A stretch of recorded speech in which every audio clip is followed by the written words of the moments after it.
Shopify grows your business no matter how far or big you grow. Shopify is the global commerce platform that helps you sell at every stage of your business. Whether you're selling your fans' next favorite shirt or an exclusive piece of podcast merch, Shopify helps you sell everywhere. Shopify powers 10% of all e-commerce in the U.S. Allbirds, Rothy's, Brooklinen, and millions of other entrepreneurs of every size across 175 countries.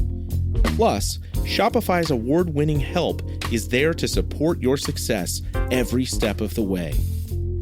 Because businesses that grow, grow with Shopify. Sign up for a $1 per month trial period at shopify.com/income, all lowercase. Go to shopify.com/income now to grow your business, no matter what stage you're in.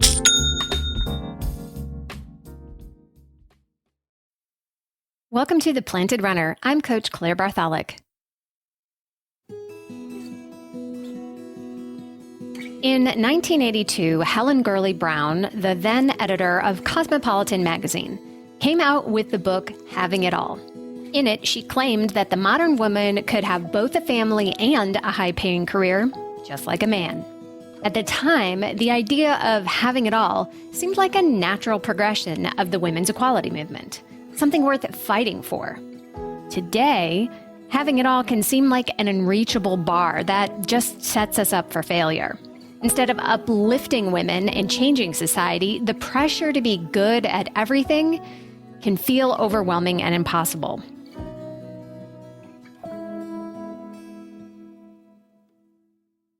And it's not just women who are feeling more pressure. Today's man is expected to be an involved father, an equal domestic partner, all while still working a full-time job. Gone are the days of single-income families and drastically defined gender roles. While we could argue that the pressure to have it all is more acutely felt by women, what's clear is that we're all feeling it. And then when you add in the desire to do something just for yourself, like becoming a really good runner, it's easy to feel guilty and even demotivated when you've got so many other things you're supposed to be getting good at. Running, and especially training for important running goals, starts to feel selfish. Can you really have it all?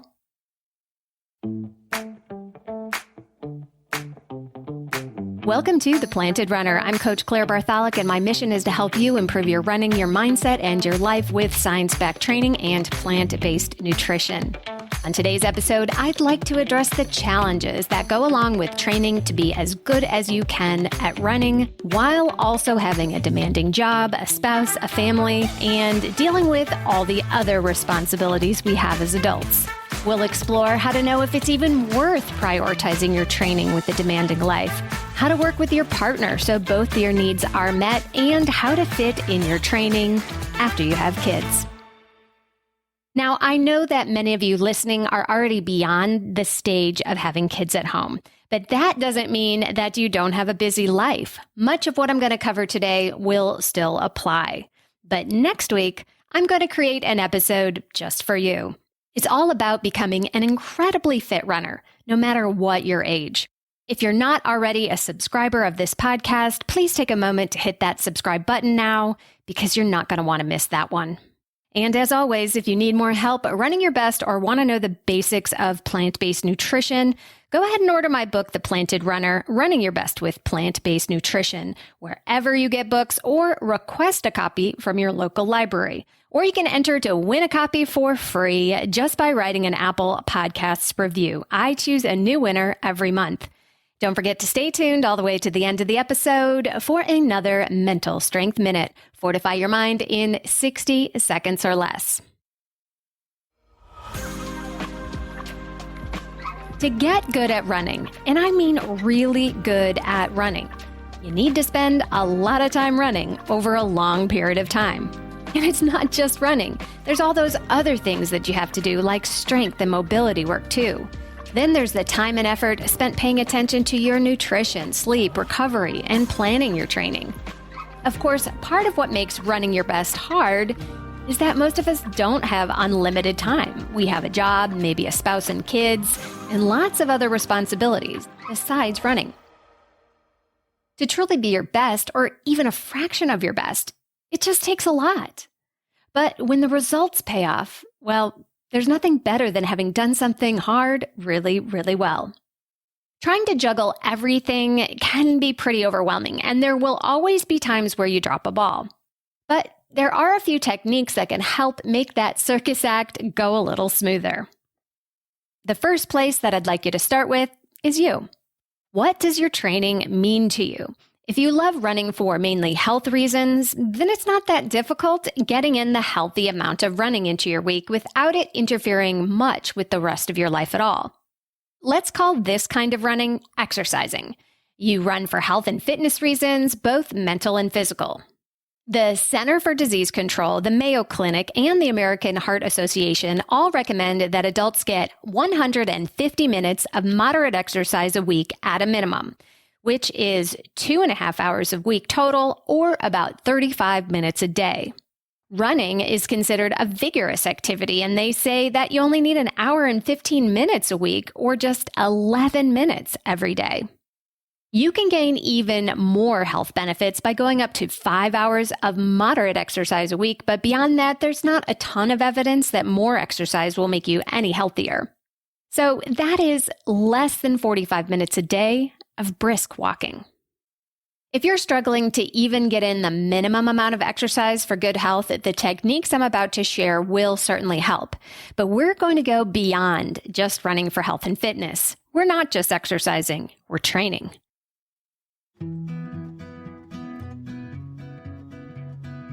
And when you're training, whether it's for a marathon, an ultra, or whatever distance that you'd like to get really, really good at, you're going to need to dedicate a good chunk of your time to this pursuit. And when I say really, really good, that doesn't have to mean that you're training to be the world's best runner or even the best runner in your house. It means that you are fueled with a desire to discover what you can truly do with your body and your mind if you care enough to focus and find out. So, what is motivating you to do all this work?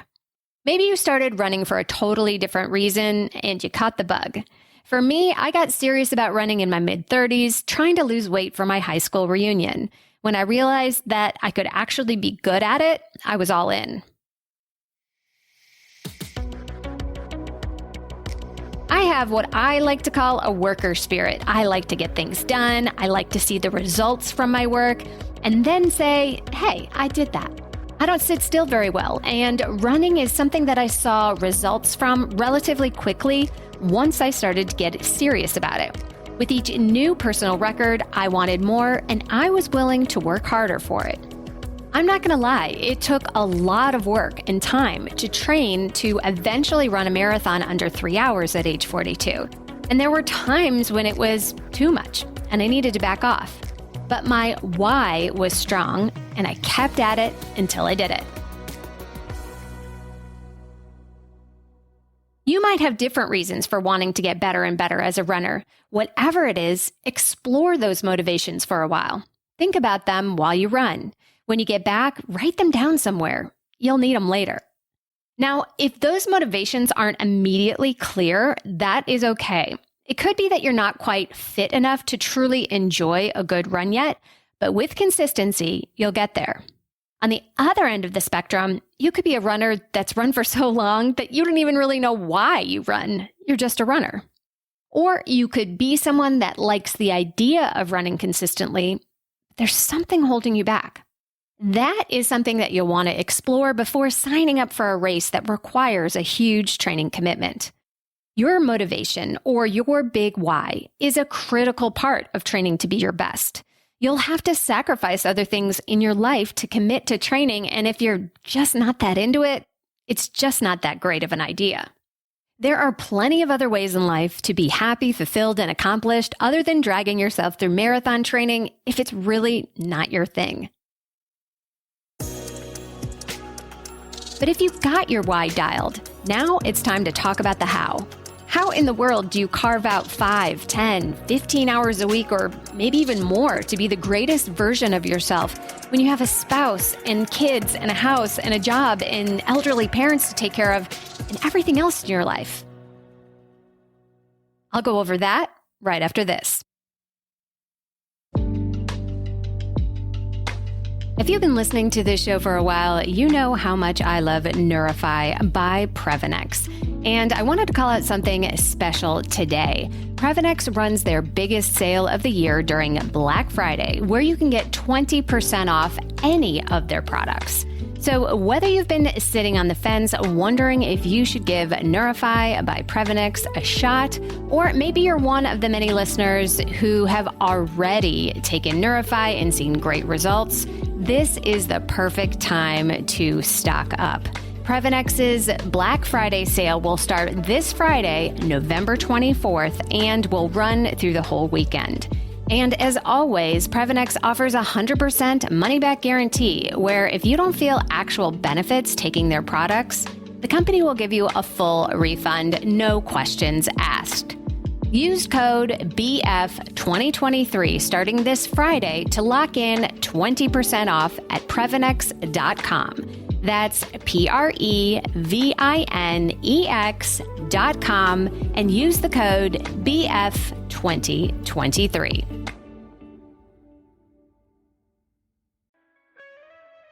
Hear Her Sports is a podcast for everyone who loves stories by and about women striving to improve and make a difference in their lives. I am your host, Elizabeth Emery, a former professional cyclist. In every episode, I introduce a female athlete or woman in the business of sport through a thoughtful conversation about who they are and the terrific work they're doing. My guests and I explore the glorious and frustrating issues in sports, history, equity, training, nutrition, and so much more. Join us for inspiration, for community, and for love of being a strong, athletic woman. There is no hood like parenthood. When you meet a fellow parent, you just kind of get each other on a whole nother level. Hi, I'm Kanika Chadda Gupta. I'm a former CNN journalist, mom of 3, including twins, and host of That's Total Mom Sense, the podcast. I interview change makers on their life lessons, legacy, and superpower of intuition, aka their mom sense and dad sense.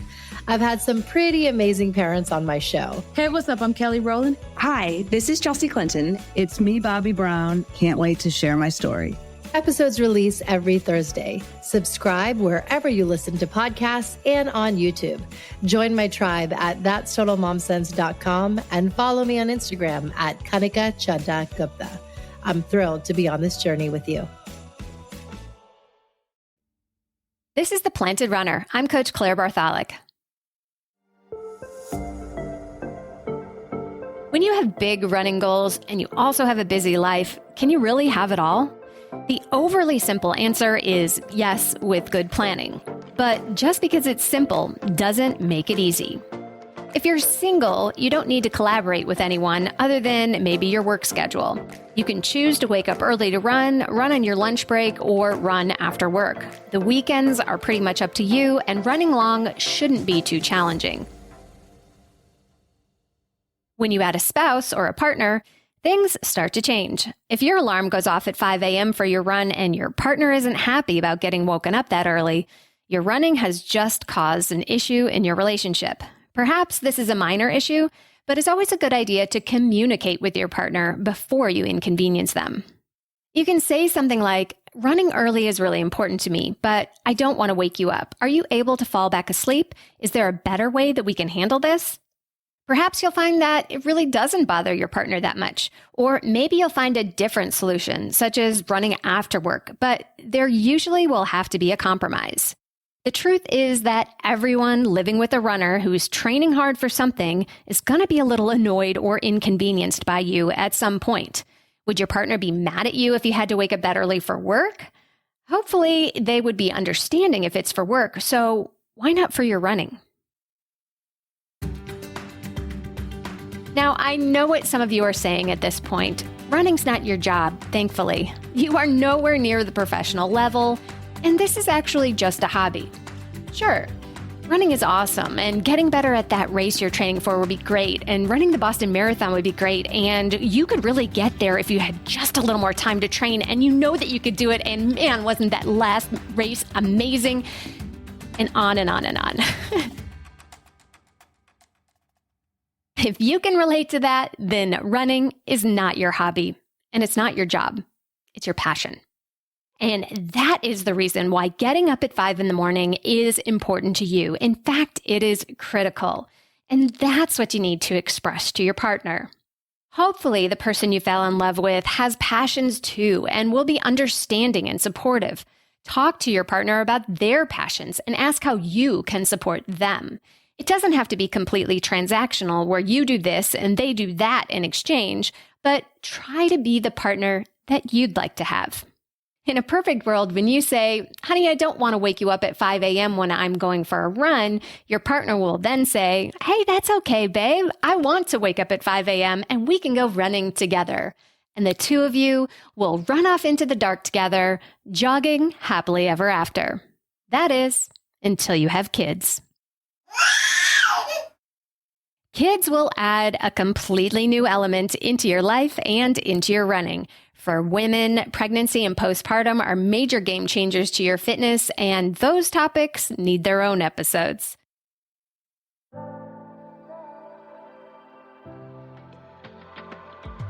When you have really little kids, your time is no longer your own, and despite all the planning in the world, it will go all down the drain when kids are involved. Getting your runs in will be much more difficult and perhaps even impossible unless you have help. Hopefully, you and your partner are good communicators and support each other as parents and as people, because this is more important than ever. Only one of you is going to be able to run at 5 a.m. at this point, so work out a plan with your partner so that you both are prioritizing your needs, because that will make you both better parents. If you have family in town that can help, or you can afford some childcare, that is certainly a luxury, but I realize that that is not the case for many, many people. Single parents have it the hardest, of course, but here are a few suggestions when you need to run, but you have to parent at the same time. The free option is to make some friends with kids and swap childcare. Perhaps you have a running buddy with kids, and you can watch hers while she runs, and then you swap. Or maybe you have a friend with kids that likes to do something completely different, but the swap still works out for your runs. When you don't have a lot of options, you have to get creative, even if it's out of your comfort zone. Another option when the baby is ready is the jogging stroller. It's amazing what you can do during nap time, and most little ones love riding along for your run.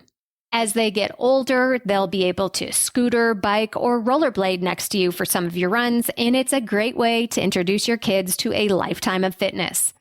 Other options include finding a gym with childcare included or buying a home treadmill. Yes, these are bigger expenses, but if it's truly important to you, there is a way. Now let's say you do have a supportive partner willing to support your passion. You get up at 5 a.m. to run while he attempts to sleep in. Hopefully most mornings, everyone is still asleep when you get home and you all go about your day. But then the weekend comes. You need to get your long run in. Unless you still want to wake up at 5 a.m. on Saturdays, you'll most likely want to run a little later and hope your partner is cool with parenting duty. When you get home, you are sweaty, starving, and exhausted, and all you want to do is lay on the floor all day. That might fly when your kids are really little and love to crawl all over mommy, but that's not going to cut it when your house gets more active. Not to mention, your partner has just done the heavy lifting, changing diapers, and making pancakes while you were out running. It's your turn to step up to the parenting plate. So yeah, you've got to find an extra gear and be awesome. Your partner is doing an incredibly generous and supportive thing by helping you pursue your passion. What are you doing for your partner? Being grateful and generous to your amazing partner is the bare minimum. A great idea is to plan a relaxing activity with the kids after you've eaten and showered, of course. Maybe that's a Saturday movie, playing games on the floor, reading books together, doing a puzzle, or whatever your family likes to do to relax. That way, your tired legs get a break and you look like a hero. The key to making all this work is working with your partner if you have one, or creating a support community if you don't. You might decide at certain times that you need to shift your focus away from serious training because you simply can't devote the time. Or if you are a marathon runner, there might be some times when you downshift to 5K training because it doesn't require the same time investment. Changing up your running focus can actually be great for your running, so don't be afraid of mixing things around when you need to. Thankfully, there will come a time when the kids are old enough to stay at home on their own. At first, you might just run around the block over and over again while the kids watch TV so you can check in on them every time you pass. Soon enough, you'll be able to get away for longer and not be worried the house will be burned down when you get back. And then the best stage is the one I'm currently at. I know it won't happen to every parent, but wow, I really hope it does for you. This is the stage when you actually get to run with your kids because they like it too. They've seen your example of how positive running is for you, and finally, they are doing it with you. One day, I won't be able to keep up with my teenagers on runs, but if they become as passionate about running as I am, it will all be worth it. If you're passionate about your training, but you also have a life full of responsibilities, remember that you don't have to choose one or the other. Perfect balance is a complete myth, and so is perfection. Good enough training is almost always good enough, just like good enough parenting is usually good enough. You're not going to get a medal for being the world's best runner, but you might get a coffee cup that says, "World's Best Mom." But please, don't give up on your passion. Our passions are what bring meaning and texture to life. Most people don't get paid for their passions, but it doesn't make them any less valuable. In fact, I would venture to say that part of the joy of training is that we're simply doing it for ourselves, not for the money or to put food in the mouths of our kids. It feels amazing to be an athlete and to show our kids that hard work pays off. Being fit matters, and doing hard things well is the best thing there is. So have a solid training plan, but prepare to be flexible and creative with it. If you need help with that, I can create a custom plan for you that will fit in with your busy life at theplantedrunner.com/plans.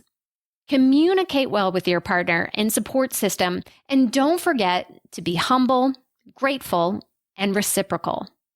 I'm not sure that we really can have it all of the time, but I do know that you can be the best athlete that you can be, but it takes a lot more than just running to get there.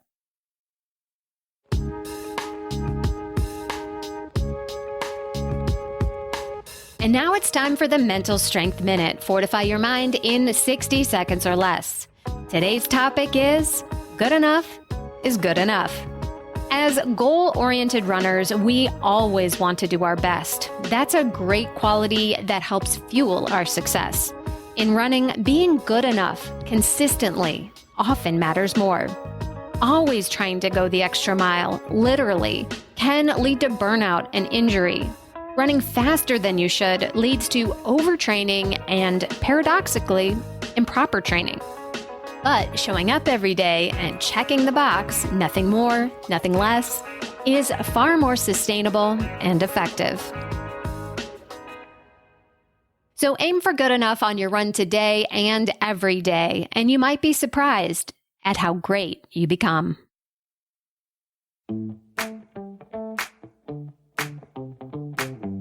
Thank you for listening to The Planted Runner, part of the Evergreen Podcasts Network. Don't forget that you can win a copy of my book for leaving an Apple Podcast review, so be sure to write yours right after your run today. Reviews are the #1 way to boost this show's reach, and it's a great way to tell me what you'd like to hear next, because I read every single one. Have a great run today.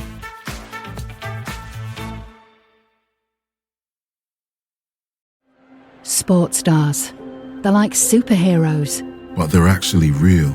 Which is why we've made a podcast about them. You see, They've all got a story. But too many of these stories were cut short. Kobe Bryant, Payne Stewart, Flojo, Phil Hughes. Justin Fashanu. We're writing episodes about all of them. And sadly, many more. Death of a Sports Star, a new series from Crowd Network.